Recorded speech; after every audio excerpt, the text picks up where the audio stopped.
Ready.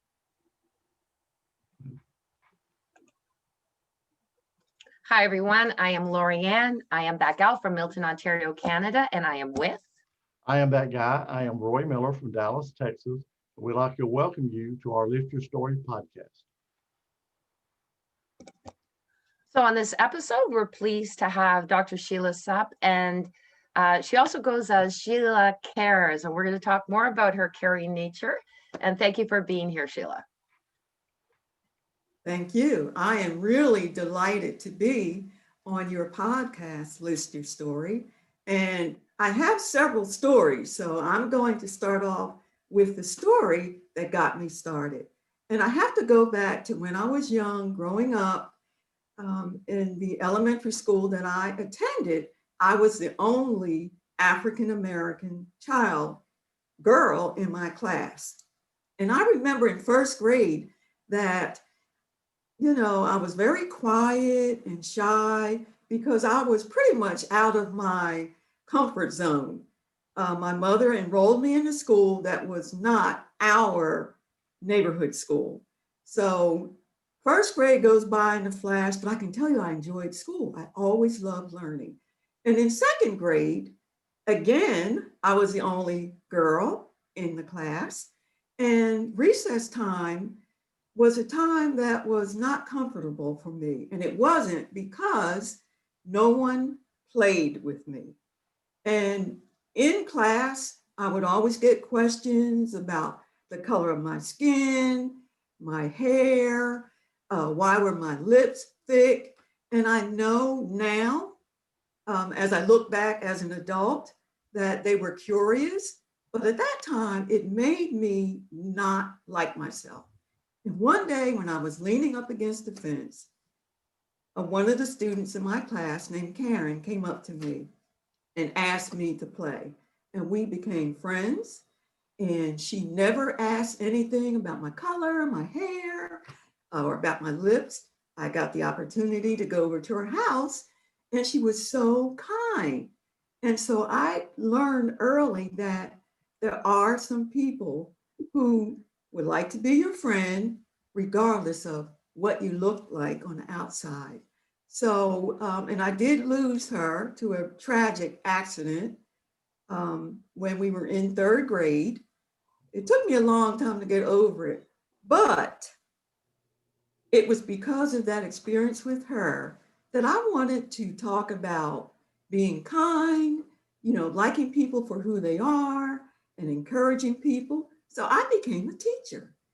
And I shared my story about her. And right now I'm in the process of finally writing it.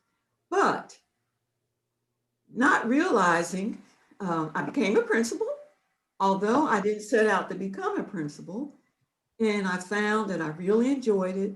But in the back of my mind, I always had this idea of this business and me being able to not only share Karen's story, but to share kindness and diversity and, looking at the inside of people and not judging people from what you see on the outside and getting to know people. And as you know, as a principal, you work 24/7, 365 days. So I didn't have the opportunity to get my business off the ground. It was always in the back of my mind. And I came up with Sheila E Cares because I really actually care about people. And so I'm a consulting firm. It's Sheila E Cares, Educational Consulting and Services. So not only do I work with parents and try to emphasize the importance that parents play in their child's life as their first teacher. I work with teachers, administrators, being a former administrator. So anyone who is a leader and anyone who is looking to fulfill their potential, I'm that gal, stealing from what Got some competition. LaurieAnn, you got competition. And I guess so, eh? so not only do I offer trainings and workshops, but I'm willing to be a coach, be a mentor. And I've written 3 books, and my 4th book will be published in May. And it's titled The School Connection: Parents, Teachers, and School Leaders Working Toward Empowering Youth for Life Success. So, and I talk That's great. about, of course, the importance of being a parent and what you can do, but I tie in what teachers can do and what school leaders can do. And 2 of my chapters are devoted specifically to the power tools. So that's what I'm into now, and spreading that. I feel that self-esteem, self-confidence, resiliency, and perseverance are tools that everyone needs, regardless of your capabilities or your intellectual abilities. And when you think about it, if you don't love yourself and like who you are and know who you are, and if you don't have any confidence in your capabilities or your competence, or if you're not resilient, I mean, just think of the many things that maybe you try to do and it doesn't happen, or the mistakes that you make. But the whole idea is you learn from your mistakes. And sometimes parents don't really help their children develop resiliency or those coping skills, that ability to bounce back when things don't go your way. So, and I think generally as parents, and I have an adult daughter now, we want them to have that perfect life. We don't think about maybe some of the struggles that we had and what tools we use, what coping mechanisms we use to be able to go on and not give up. And not giving up goes right into perseverance, being able to persevere, to Now, stick to something, now, until Sheila, sorry, I don't mean to interrupt, but I do have a question about that. As far as you were talking about your daughter, sometimes the fact that we teach them that it's not a perfect world, but here are the tools, I think is more important, because nothing ever is perfect on this earth. And you're right about that now, and especially for women. Now, I know men need it also, and boys, but with women, we are bombarded with so many things that make us feel less than perfect. We're compared to men, or we compete with each other.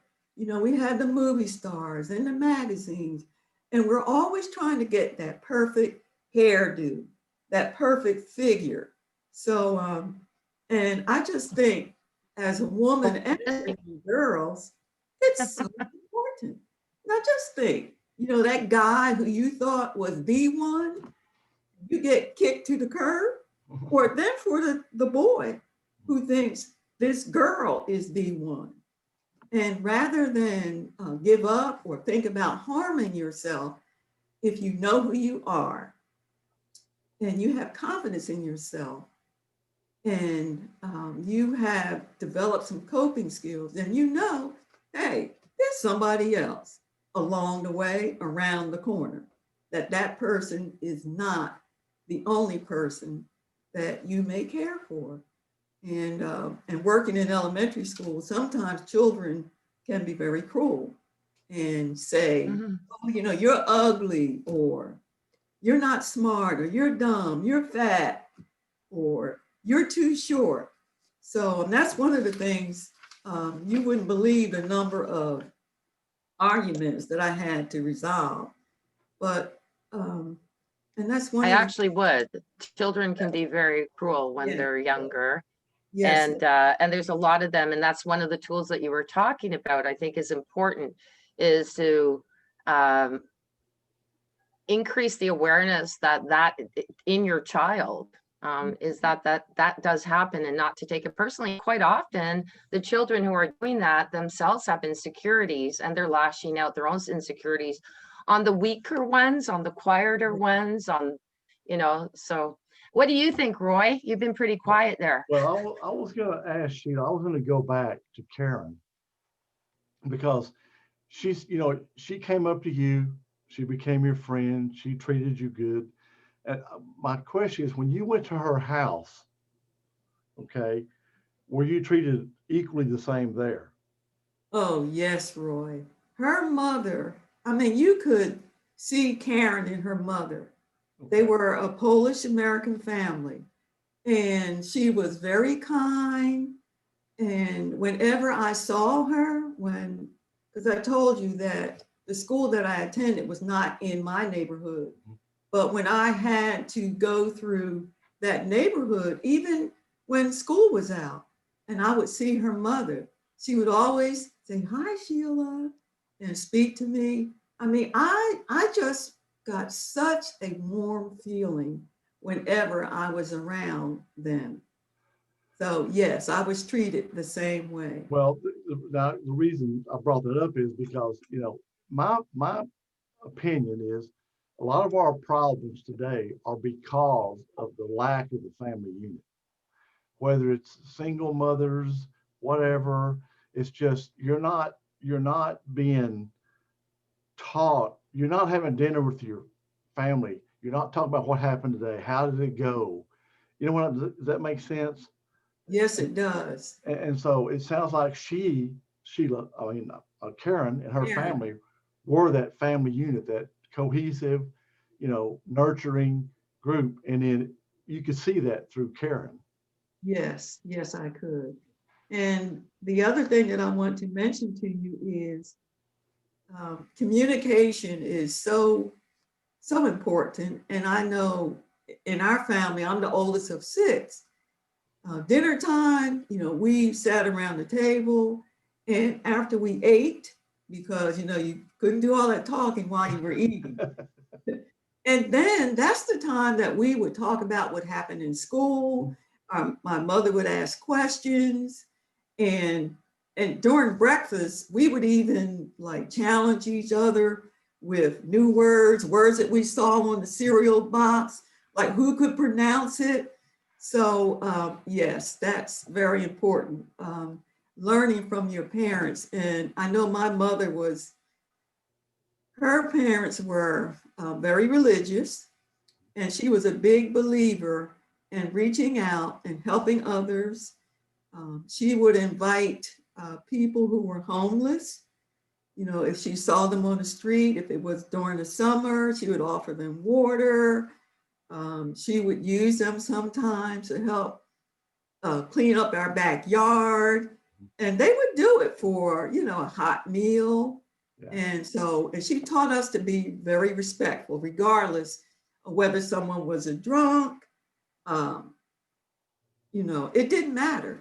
If they were an adult, it was Mr. or Miss, and we spoke. That's what we learned in growing up. Oh yeah. See, I have two sons, and growing up, my oldest son, you knew everything. You knew everything about him. My youngest son, how was school? Fine. What'd you do? I don't know. I don't remember. But he was just, he had some self-esteem issues, but when he decided he wanted to talk, we would stop everything and we would talk to him as long as he would talk. It might be 10 minutes, it might be an hour, but we would stop and just talk with him until he decided, he was through and gone. And it's interesting to me because his oldest son now is the same way. And he's getting frustrated. He says, "Well, Liam, I just want," I said, "Stephen, he's exactly like you were." He goes, "Yeah, but Dad, I don't want him to be like me. I don't want him to make the mistake I made of not, opening up and talking to people." He said, "I look back and he said, and I can see how much it hurt me, in life, not being able to open up and be able to talk to people. So, what you're saying about your mom, because see, I can see where that cares back there was passed down to Yes. you. Yes, it was. Yeah. And your son could start by doing exactly what you did with him, as you know, just to start, to get him and try to find out what he's interested in. Yeah. And you know, when is he comfortable talking? And I don't know, but sometimes, you know, children, you can get them to draw and maybe get them to talk about their picture. If his son is into reading or doing things on the computer, ask him about it. Let him tell you what he's doing.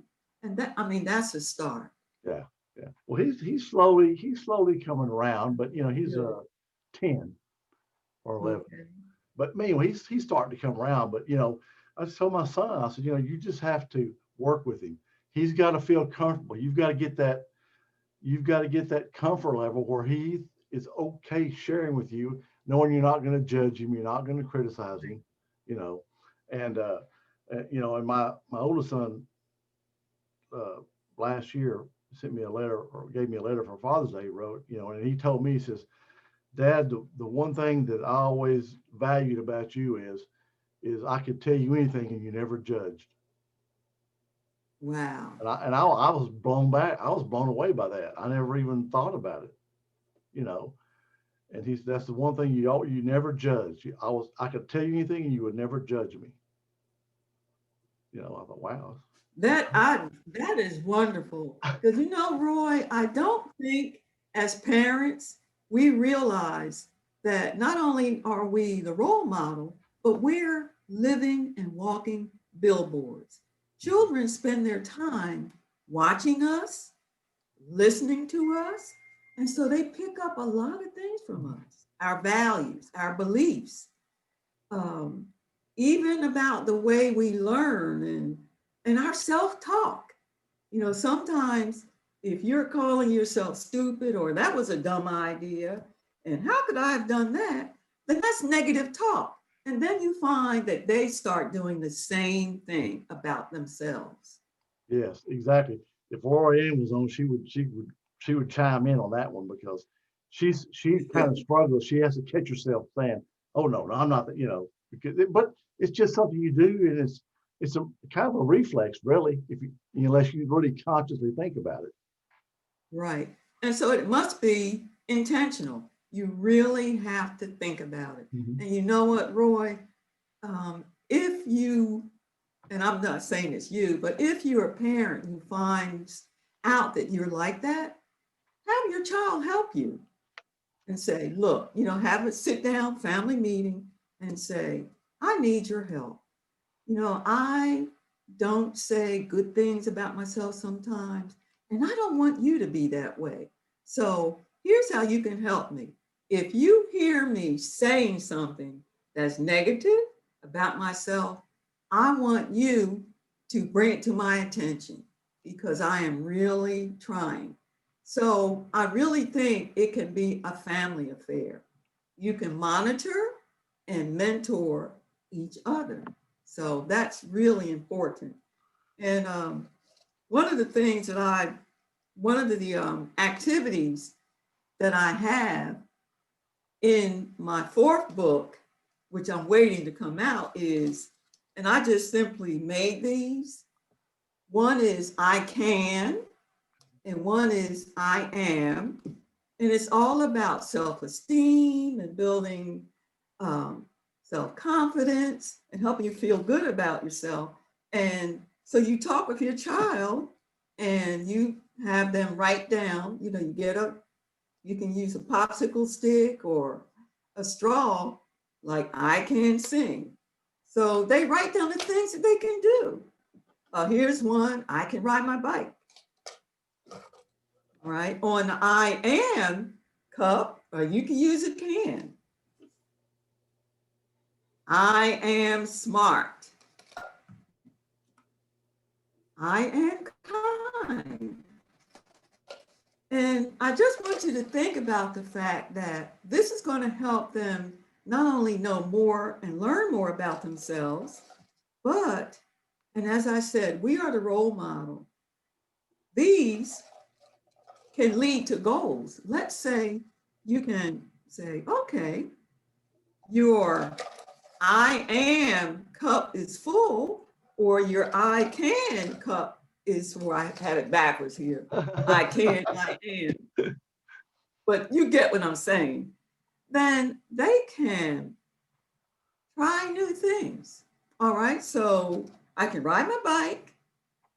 Maybe I don't know, maybe I want to learn how to swim. So that can become a goal.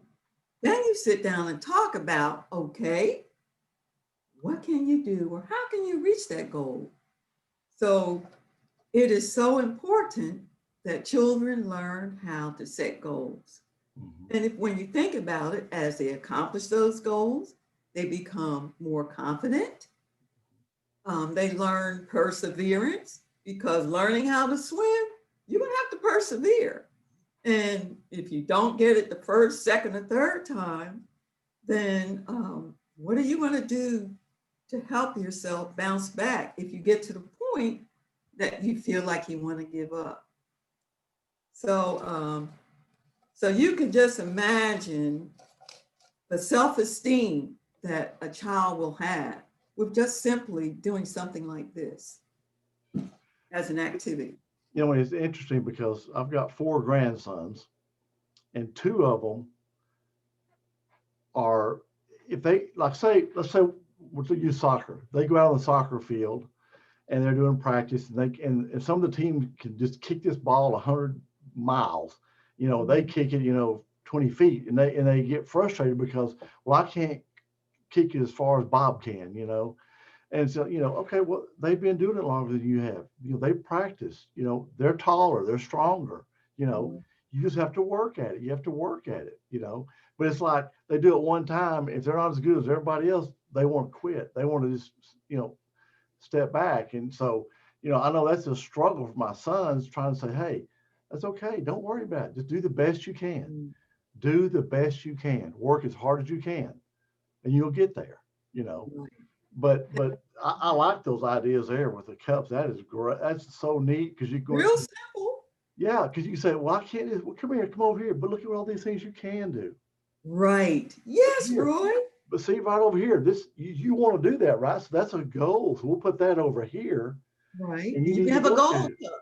Right. And then, so here's how are you going to get there? What do you need to do? Right. Think about what you have to do, and let's work on that. So I think it's so simple, but it's very powerful. Yes, it is. And it's cost effective. So Yeah. many of the activities that I put together are either very cheap, you can go to Dollar General or Walmart or Target, Dollar Tree, whatever, low cost stores you have, and to pick up some of the items, and some of the things are in your house. Mm-hmm. So very simple to do. One of my daughters is an elementary school teacher, and she's what in Texas we call it an ESL, English as a second language. She's bilingual. She's from Honduras, so she speaks very fluent English, but Spanish is of course her native language. And she was when she was teaching kindergarten one year, and here there's a lot of illegals here. And this school district was primarily Hispanic district. Right. Okay. And so, and a lot of those parents, since they were illegals, they were working 2 or 3 jobs, both the mom and the dad, And so they're, here's the stuff, you gotta work with your kids at home. You have to help them read, being a teacher, Right. you understand. And the teachers come up there on visitation and go, well, it's not my fault. You're the teacher. You're supposed to do this, It's your fault he can't read. No, you have to work with him at home. I'm here, an hour a day with him, or whatever, 2 hours, whatever it was. And I can only do so much, and I've got 25 other kids too. He's, you can vote your time to him. I can't. And and so she really got frustrated. That's one of the things about teaching she got frustrated with, is because the parents think it's your job to raise the kids and teach them, And so I know she really struggled with that a lot. Yes. And you brought up a point that is so true. And that's why, one of my passions and missions is to let parents know that they are their child's first teacher and they have the responsibility to help. And one of the books that I wrote, The Learning House, I share different activities that they can do from just simply doing household chores, like setting the table. You can have them do count, like how many plates they need, or how many forks and knives and spoons. And when you're folding up clothes, you can talk about, well, they can match socks, seeing if they can see the things that are the same or different. You can talk about categories. Which things belong to dad? Which things are yours? And what are some things that we wear outside? And what are some things that we wear, inside or under? Like, why do we call them underclothes? And so forth. And, just so many different things that they can do, which are really very simple and easy. And I just thought about something, Roy, that you said earlier when you were talking about your grandsons and playing on a soccer field and comparing themselves to others. And that's one of the things that I've had to struggle with myself, because there's so many other businesses out there and you see what others are doing. And I think it's natural sometimes to look and say, oh man, I need to be doing that. Well, why can't I do that? But I have to keep in mind that I am unique. There are no other Sheila E. Cares on this earth. God gifted me with certain gifts and talents just for me to walk my purpose. So it is wrong for me to expect to compare myself to others, because it's only me. I'm unique. I'm the only one. So. Well, you were talking about, I remember back when I was in the first grade, like 100 years ago in the log cabin, but anyway, but I can remember coming home from school and I had to sit at the kitchen table because I had trouble reading and spelling. And my mother would sit there and I can just remember being so frustrated, but every night she sat there and, I learned to read, I learned to spell, and that helped me the rest of my years in school.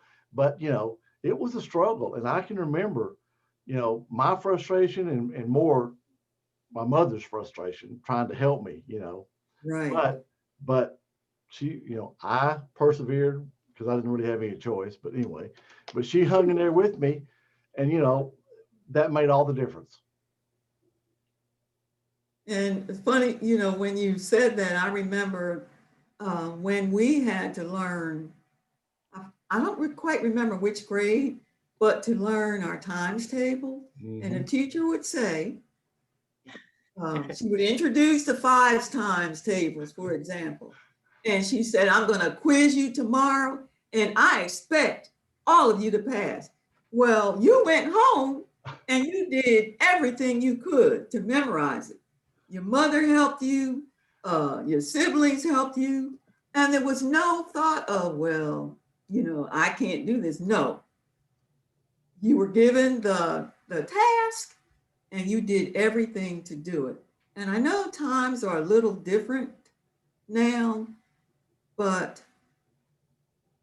I am doing all I can to help parents get away from some of that, expecting the schools to do everything, because as your daughter-in-law says, parents actually spend more time with their children than teachers do.